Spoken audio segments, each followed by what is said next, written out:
Arizona Cardinals lose another game. This time, I think it was the one that should get Jonathan Gannon fired. Do I think it will? Well, that's a whole other question. Let's talk about that and much more in this edition of Ben Garcia Show. The Ben Garcia Show. Yeah. Woo. Best show in the land. Yup. Listen. Come and get your information from Ben Garcia. Get the latest on your quarterback, running backs, and receivers. Tune in, so any other show you don't need them. Any news that he giving out, please just believe him. Giving out the latest prediction and top-notch analysis. Wanna hear the truth, better have thick skin like callus. The latest move that your team just made can be damaging. The dudes ain't speaking no facts, they just be rambling. Lights, camera, action, turn on the show, go get the cameraman. Yeah. Lights, camera, action, turn on the show, go get the cameraman. The Ben Garcia Show. What is up, and welcome in to yet another edition of the Ben Garcia Show. Wherever you may be listening, however you may be listening, thank you for making myself and this show a part of your day on this marvelous Monday edition post-Christmas.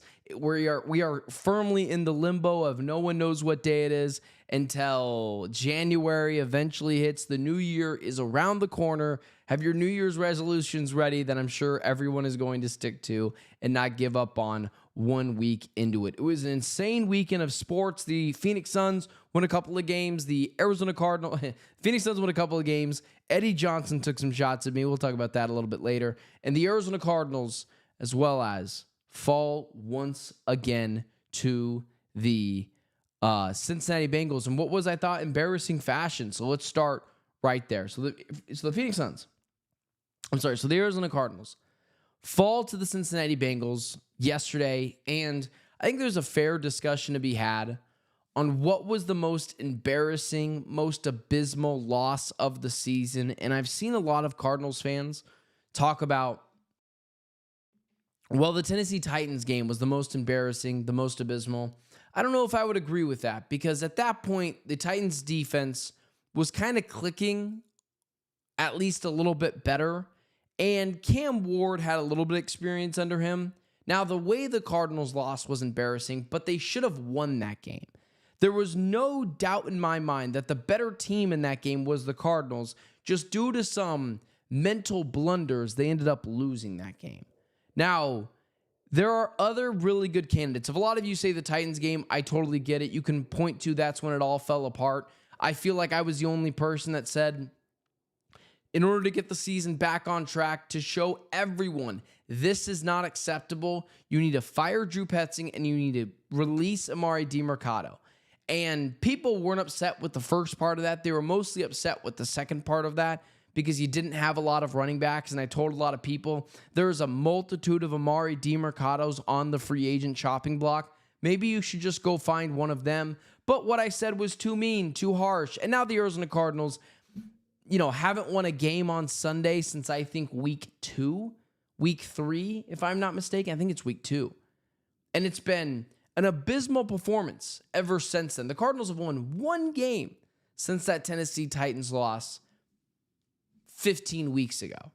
There are other contenders, and I'll never shame anyone for wanting to keep Jonathan Gannon around up until yesterday. Yesterday, I think, is the time where people should be shamed for still advocating for Jonathan Gannon to be the head coach of this Cardinals team. You talk about the Texans loss and the Niners loss and the Rams loss and the Seahawks loss and it was Texans. It was Texans, all 3 NFC West opponents, and there was another 40-point loss in there as well that I'm missing off the top of my head, and I want to make sure I have it here. So the Cardinals lost big to the Seahawks, Niners, Rams, Texans, and those were the biggest, most embarrassing losses of the season. But you could say to yourself, if you were still someone advocating for Jonathan Gannon to be the head coach of this team, to say, well, here's the difference. The Arizona Cardinals, their head coach was going into those games against those really good opponents. When you talk about the Texans, the 3 NFC West teams and the other losses that the Cardinals lost by like 50 points in, you could say to yourself, whether it was Seattle twice, the 49ers once, the Rams, the Texans, well, all of those teams were vying for the number 1 seed in their conference up until like 4 o'clock yesterday. You could say the reason why the Cardinals lost those games was because those teams were not only really good, but the Arizona Cardinals didn't have a lot of their weapons on that team. Meaning they were so injured and they were playing teams that were so much better than them that the talent discrepancy was magnified even more, and Jonathan Gannon should not be blamed for that. And to that I would have said, okay, I get it, but still it shouldn't look this bad. Yesterday's game was so bad that is the game that should get Jonathan Gannon fired. Will it get Jonathan Gannon fired? We'll talk about that in just a second. I highly doubt it is your sneak peek of that. But the Cardinals looked so uncompetitive yesterday. I put out a tweet that said if the Cardinals took the week off and just had no meetings and no practices, and they just took the week off for Christmas break, I would have believed you. That's how discombobulated and unorganized and disinterested they looked yesterday. It wasn't just that they were getting exposed by T. Higgins or Jamar Chase on the outside or Chase Brown in the interior. It was that it never looked close. Whenever T. Higgins or Andre Josivac would catch the ball or Jamar Chase would catch the ball, whoever it was, Higgins, Josivac, Chase, Gesicki, Chase Brown, no one was in a 5-yard vicinity of them. The Cardinals defense didn't even look close to competitive. And people told me, like, you expect them to win that game? No. But I expected them to look comparable to a team that isn't good. Well, they didn't have Joe Burrow a lot of the season, Ben. That's not fair. They had Joe Burrow last year, and they didn't make the playoffs. 2 years ago, before that, before he got injured, they had Joe Burrow. They weren't trending towards making the playoffs. The Bengals are what their record is. They're a fine team. They're abysmal defensively. And the Cardinals are the only team, it feels like, all year with the inability to take advantage of that dreaded, god-awful Cincinnati Bengals defense. The only team. And then defensively, they were never close. They were never close. And when you put those things together, the fact that the offense, who is led by a guy in Drew Petzing, that Jonathan Gannon has stood by, couldn't take advantage of a horrendous Cincinnati Bengals defense. Only mustered up 14 points, and one of those scores was in garbage time. Combine it with the defense that was never close to a wide receiver, running back, or tight end when they would receive the ball, or hell, Cody Ford catching the ball and then scampering 20 yards from it with it. Once you put all those things together, Higgins, Chase, Gesicki, Josivac, Cody Ford, none of them had anyone close to them when they were catching the ball. The defense not only looked ill-prepared, they looked disinterested. And so now's the time to fire Jonathan Gannon. He has earned the right to be fired. All of the goodwill he had is gone. I feel personally hoodwinked, bamboozled, run amok by Jonathan Gannon because I fell for the leadership. I fell for the things that he did in Philly. He was the only defensive coordinator ever to have 4 pass rushers in Philly with 10 plus sacks. He came in here and originally did change the culture. He showed signs of leadership. The players gave him an A+ on his NFLPA report card in the coaching department. Literally. I fell for it. But he looks way over his skis. And from the defending of Drew Petzing from the get-go, and then watching him muster up 14 points against the Cincinnati Bengals, one being a garbage time score. That's no longer a Drew Petzing thing. That's a you issue. You defended him. Combine it with the defense, who, whether it was Jamar Chase or T. Higgins or Chase Brown or Mike Gesicki or Yoshi Vach, or hell, Cody Ford catching the ball and scampering for 20 yards. No one was ever close to anyone. Ill-prepared, not ready to play, disinterested. That should be it for Jonathan Gannon. I don't want to be the guy who's just interested in firing coaches. I tried to hold off as long as I could. I really did. I tried to hold off on firing this guy because I didn't want to be the team that just kept firing coaches. I don't want to be that guy. We've fired coaches. We've moved on from quarterbacks. We've fired general managers. And still, everything is the same. And then people in the chat will tell me Michael Bidwell's the owner and it'll never get figured out. Guys, I'm well aware who the owner is. But I can't fire the owner. Do you want me to call Michael Bidwell a dumbass? He's a dumbass. He's a bad owner. But I'm not going to complain about something I can't fix. I just don't know what you guys want me to do. You guys want me to sit here for 30 minutes and just call Michael Bidwell a bad owner? Yeah, he is. He's a terrible owner.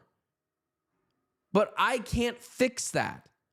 The only thing I can fix is the coach, team personnel, general manager.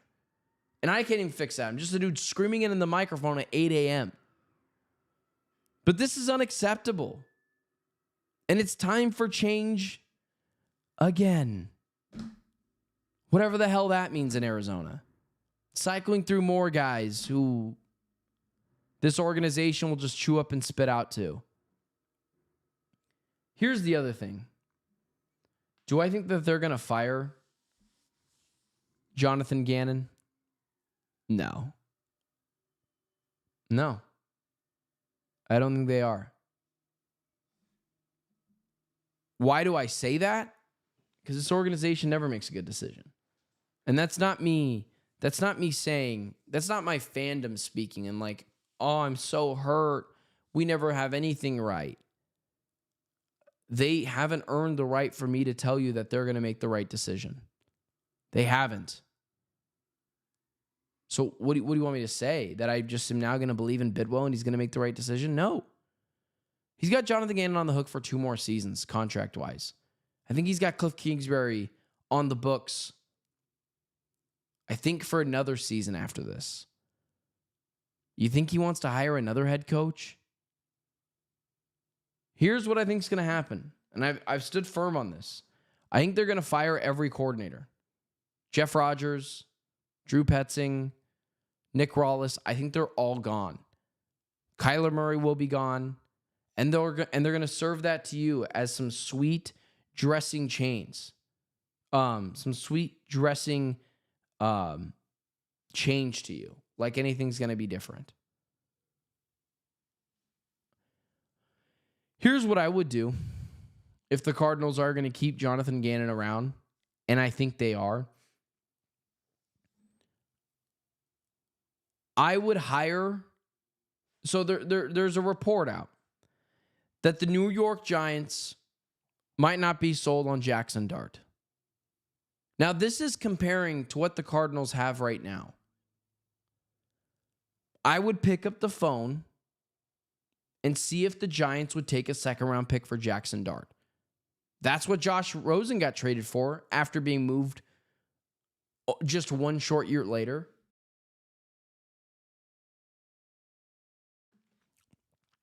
he got moved for a second-round pick after being drafted the year before, I'd see if they'd take a second-round pick for Jackson Dart, and I would hire Brian Daboll as the offensive coordinator.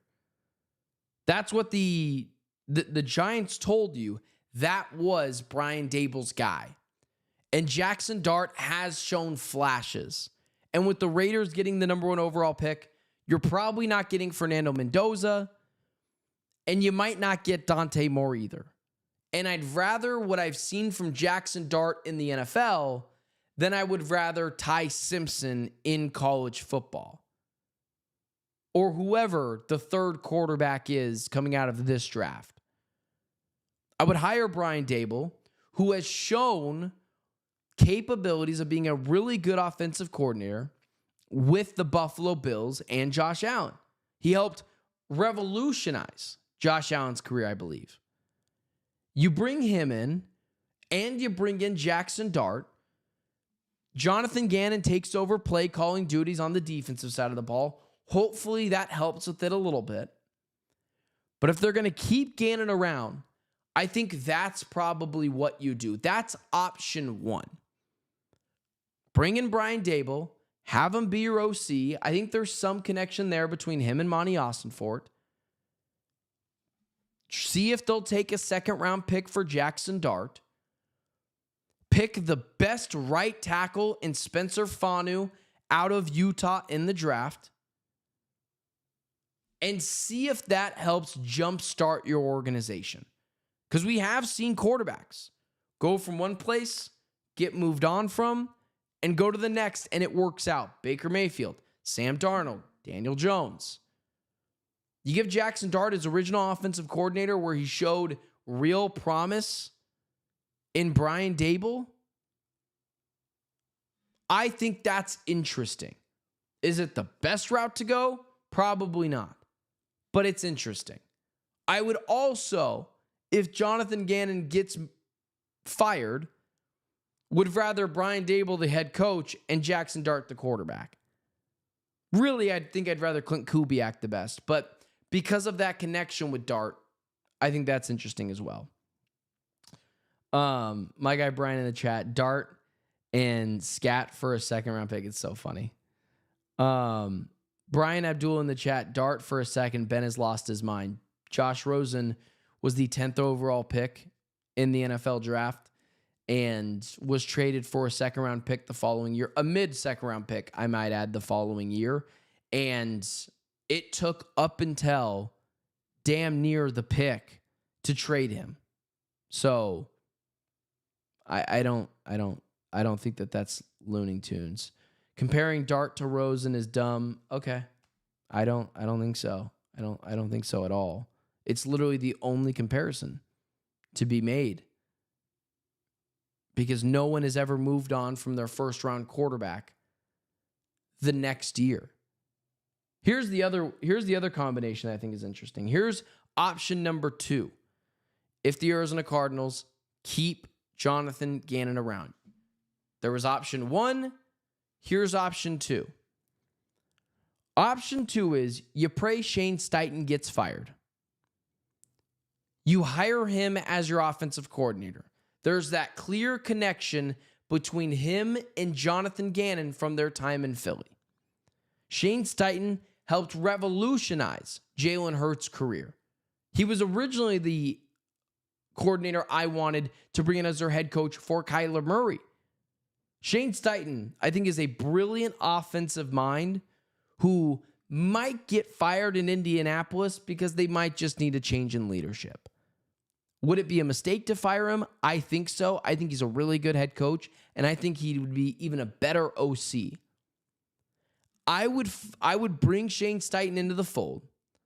I would trade for, I would sign Malik Willis, who has been very interesting in his couple of appearances with the Green Bay Packers this year.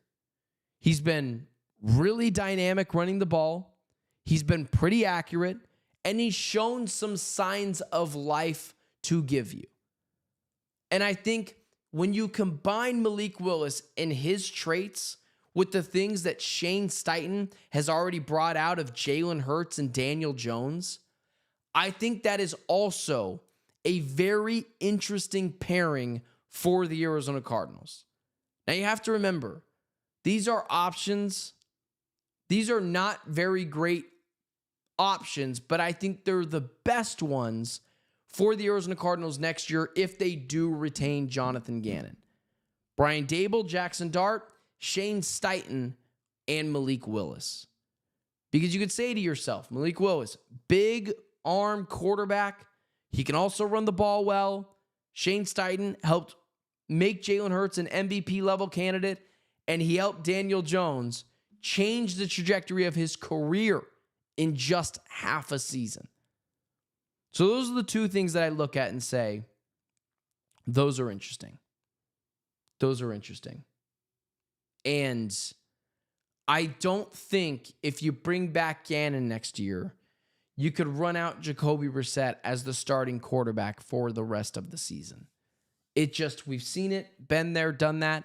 I want Jacoby around for the next 5+ years as the backup. I think he's a top 5 backup in the NFL after watching him play this year. He can spot start and win you 2 to 3 games if need be. But as stated, when Jacoby Brissett was originally named the starting quarterback, he's a backup quarterback, and I had a decade worth of data to show you that that was true beforehand. And that's just been reinforced since then. Other than that, there's not really much else to take from that game yesterday. Outside of Michael Wilson continues to make it work with Drew Petzing, even though everyone tells me that Drew Petzing is the reason that Marvin Harrison Jr. can't get it figured out. So yeah, this was interesting, by the way.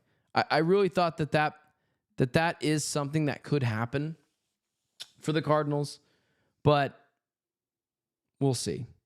We'll see. Malik Willis, Jackson Dart, a lower third I made earlier this morning, and just completely forgot to put it on the screen, but I felt proud of it, so you guys can look at it now as I move over to some Phoenix Suns stuff. So bear with me here. I put out a take the other day from Locked On Phoenix Suns that the Phoenix Suns' abundance of guards and the emergence of one Jamare Bouye, but not just him. I mentioned Jordan Goodwin and the fact that they already have Devin Booker, and Jalen Green has a looming return coming. The Suns have an abundance of talented guards who are going to play a lot of minutes or who are also having career years, whether it's Jalen Green, Devin Booker, Colin Gillespie, Jordan Goodwin, Jamare Bouye. The Suns have legitimately 5 good to very good level guards in the NBA. What they don't have is a true power forward. They have a clear problem in the power forward department, and we've already seen that. It makes them smaller in the starting lineup, starting Dylan Brooks at the 4 instead of the 3. And I think fixing that problem could be the difference of the Suns winning a playoff series and maybe playing in the play-in. And so I mentioned to Suns fans on Locked On Phoenix Suns that I would move on from Grayson Allen and Royce O'Neal because the Suns have enough small forwards, I guess I should say, because that's an actual position. The Suns have enough small wings, and they have enough guard play. Royce O'Neal has been a really bad defender this year, but he has added an element shooting the three-point ball at a nearly elite clip. But they've got Ryan Dunn. They've got Dylan Brooks. They've got Rasheer Fleming as well. That can help spot start in those positions. They've got Isaiah Livers for deep depth at the wing spot. They don't have a ton at the power forward position. And I think something that would be really interesting is sliding Dylan Brooks over to the 3 and getting a true power forward at that position. I mentioned a John Collins, an Obi Toppin, would be very interesting for this Suns team. But you have to give something to get something. I know Grayson Allen is having a fine year. By the way, he's also out again this year. Or he's also out again this week. It's going to be a 7th straight missed game today. And Eddie Johnson quote tweeted my thing and said, "Are you just looking for attention?" or something to that extent. And I like EJ. I think he's a really good commentator, and that's as far as I'll go with it because he doesn't need me to sugar him up with compliments before I explain why he's so incredibly wrong. It drives me insane in this market that I am one of the very few media members that will have harsh conversations. But because we are so soft as a fan base here, that if you dare mention trading someone like Grayson Allen that for some reason has this much stock in the Phoenix sports market, you get absolutely vilified. And you get taken as someone who's looking for a clickbaity thing. I don't think it's clickbaity to say the Suns should use their abundance of guards and smaller wings to go improve at a position they don't have. At the power forward spot.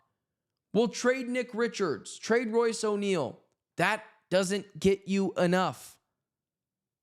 You got to give something to get something. You trade Grayson, who's having a pretty good year, but again, he's injured again. And also, I'll get to that in a second, actually. You have a chance to improve your power forward spot. You want to call that clickbaity? You want to call that hot takey? You do it, man. You do it. But I want you to know that this doesn't happen in other media markets where fans are so clingy to role players. You know what I'd rather do instead of keep Grayson Allen around and protect everyone's feelings? I'd rather not keep him on the bench. I'd rather not keep him on this team and move all the players that have been deserving for more minutes this year and having career seasons and stick them on the bench when Jalen Green comes back. Instead, I'd rather move Allen, let those players play, and get someone who can help the Suns at the power forward spot. This truly isn't rocket science. But because I'm one of the few media members that won't just come on here and say, well, doggone it, I'm so happy the Suns tried hard today. Because I won't go on the air and sit here and, oh, thank you, Matt Ishbia, for doing your job. I really appreciate it. I get vilified because I'm willing to have the tough conversations. Because I'm not going to praise Matt Ishbia for doing his job. Which, by the way, the reason why the Suns are in this position was because Matt Ishbia screwed up roster building. So yeah, you want to go online, paint me as the villain? Oh, he's hot takey. Oh, he's just trying to be different. He's a contrarian. Okay, you do that. I'm not going to stop what I'm doing. I'm not going to have the Suns roster, checks notes, 7 guards on their roster. You know what I'm going to do? I'm going to move one of them to go get a power forward. Well, how harsh is it that you're getting rid of Grayson Allen when he's having a career year? What do I care? I got a problem at the power forward spot. I've got Colin Gillespie, Jamare Bouye, who's having a career year. By the way, both those guys. Jordan Goodwin, who's also having a career year. Devin Booker and Jalen Green. You know what's not fair? Sitting 2 of those guys on the bench when Jalen Green comes back. Instead of having players rot on your bench, use them to go get someone else to help bolster your roster in the playoffs. Like it's asinine to me when I put these takes out there that should be just normal takes. When I put that out there, I just put all my takes on Twitter. I did not expect that one to do like 100,000 views on social media. Altogether, by the way. It's like 150,000 views altogether on social media. But that's what it is in this market. You can't even have somewhat harsh dialogue because people freak out because they're just so thankful that the team is playing hard. What are we doing? The standard has changed. I'm not just interested in the Suns playing hard. They're playing good enough where I think that they should absolutely, at minimum, be hosting their play-in games. And at minimum, hosting their play-in games or being the 6th seed. That's not out of the question either. You do I just want to have fun this season. Don't you just want to have fun? You do that. I'm good. I'm going to hold standards to the team. I'm going to change takes. I'm going to workshop things. And if Eddie Johnson wants to come after me, dude, I don't care. Eddie Johnson, come after me. It's always, there's another guy on social media who always comes after me too. And I'm like, dude, okay. All right. Let's just keep, clinging on to role players. Anyways, with that being said, guys, that's all I got for you guys today. I will see you potentially on Wednesday. We might cancel Wednesday's show. Holiday. Honestly, I'm tired. I need a break. Baby's coming soon. Guys, also, here's some more show announcements. We are in baby watch. My baby daughter will be born any day now. More likely a couple of weeks from now. But in all reality, she could be born at any time. So, I don't know what that's going to look like. I don't know what time I'm going to take off. If any. But keep an eye out. Appreciate you guys being here. Hit that like, share, subscribe button. Look out for announcement. We'll probably be here on Wednesday, but look out for announcement just to make sure and see if maybe I'm going to take a little bit of a break. But I've been killing it. I'm not killing it. I've been grinding all the time. And sometimes, need to relax. Anyways, with that being said, hit that like, share, subscribe button for my guy Brian, for my guy Brian with a Y and Brian with an I. Appreciate you guys being here in the chat and tuning in, and I will talk to you guys. And I'll talk to you guys potentially on Wednesday. Stay safe. Have a heck of a week, and Happy New Year.